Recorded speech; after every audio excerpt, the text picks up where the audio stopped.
strategy, while he accumulates rushing totals with several substantial runs. Though Barkley's over-under of 11.5 receiving yards may seem appealing, the Eagles have predominantly utilized him as a ball carrier in the latter part of the season. He has only surpassed 11.5 receiving yards once in the last 8 games. Jalen Hurts. The prop market surrounding Hurts is captivating following a season marked by fluctuations.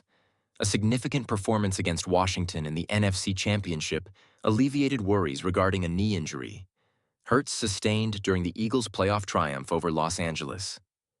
Hurts passed for 246 yards against the Commanders, marking just his second instance of exceeding 200 passing yards in his previous 8 games. Hurts humorously remarked post-game that Philadelphia coach Nick Sirianni, "Let me out of my straitjacket a little bit."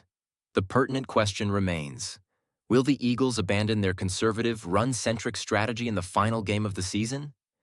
This question is crucial concerning Hurts' over-under of 215.5 passing yards. If the Eagles opt to air it out or are compelled to match Kansas City's scoring, Hurts' modest passing figures should reach fruition. Conversely, should Philadelphia maintain control of the lead and the clock, a Barkley-centric game plan may pose challenges for Hurts to achieve considerable passing yardage. On the rushing front, Hurts has executed 10 or more rushing attempts on 9 occasions during this season, which includes the NFC Championship victory against Washington. The situational aspect of Hurts' rushing attempts, primarily in short yardage and goal line contexts, renders predictions challenging. Nonetheless, Hurts has made at least 7 or more carries in 16 out of the 17 full games he has participated in this season. This establishes a reliable baseline for his rushing performance. Wide receivers and tight ends. Analogous to Hurts's performance metrics, the offensive strategy employed by the Eagles will influence the utilization of Philadelphia's receivers. Central to this is star receiver A.J. Brown. Following Philadelphia's Week 14 triumph over Carolina, Brown expressed noticeable dissatisfaction regarding his limited targets, leading to public speculation about his rapport with Hurts, which was subsequently addressed by an Eagles United front to mitigate any concerns.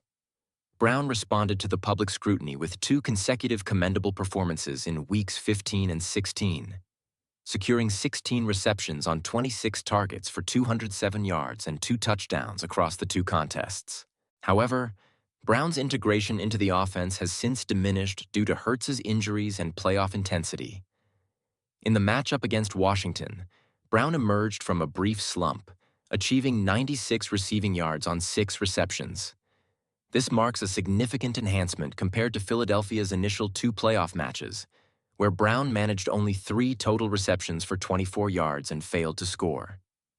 Consequently, Brown's over-under figures of 69.5 receiving yards and 5 receptions reflect a volatile market, driven by the unpredictable nature of his involvement in the offensive scheme. Smith has experienced slightly more reliable engagement within Philadelphia's offense than Brown during this postseason, albeit marginally. Smith has achieved precisely 4 receptions on 4 targets in each of Philadelphia's 3 postseason victories. Over the past 8 games, Smith has recorded at least 4 receptions in every match. Therefore, the over-under of 4.5 receptions for Smith presents an appealing proposition if one anticipates that Philadelphia's game dynamics will tilt more towards a passing emphasis than is typically expected. Smith's over-under of 50.5 receiving yards appears somewhat misleading. In his last 9 contests, Smith enjoyed a 4-game stretch where he surpassed 50 receiving yards in each outing. However, he failed to exceed this mark in games outside that period, including the most recent 2 matches. Dallas Goedert's revival is a captivating narrative for the Eagles' postseason. The veteran tight end currently leads all Philadelphia pass catchers in targets, receptions, receiving yards, and yards after catch throughout the playoffs. These statistics are mirrored in Goedert's player prop lines, which closely align with those of Smith. Since his return from a hamstring injury in January, Goedert has secured exactly 4 receptions in 3 out of his 4 games. His over-under of 4.5 receptions matches Smith's figure. With at least 1 reception exceeding 20 yards in each playoff victory, Goedert has surpassed his total of 52.5 5 receiving yards in 3 of the past 4 contests. Kansas City's aggressive defensive strategy, which ranks 4th in the regular season for blitz rate, is likely to prompt numerous rapid throws from Hurts. This factor should be considered when evaluating the receptions markets for all 3 athletes in the Super Bowl. At times, a promotion may not truly signify an elevation in status. This was indeed the case for Howie Roseman, who managed the Philadelphia Eagles' free agency and draft strategies from 2010 to 2014, until those responsibilities were reassigned to then head coach Chip Kelly. Kelly took command of team operations while Roseman oversaw salary cap management and administrative functions. However, following Kelly's dismissal 5 days prior to the last game of the 2015 regular season, the organization reinstated Roseman as general manager. Since that point, he has not looked back. In retrospect, it was likely the best thing that ever occurred for me, Roseman stated on NBC's Pro Football Talk in 2018. Did I ever envision returning to a significant role in Philadelphia? No, I certainly did not. Nevertheless, I was resolute in my intention to conduct myself appropriately each day, striving for improvement and greater knowledge. Since resuming his position, Roseman has guided the Eagles to 3 Super Bowl appearances, achieving a victory in 2017, marking the first in the franchise's history, and 4 NFC East championships. Philadelphia is set to compete against the Kansas City Chiefs on Sunday for another league title. His career is at an absolute zenith at this moment, remarked Michael Barkan on NBC Sports Philadelphia's post-game program following the Eagles' victory over the Washington Commanders in the NFC Championship game.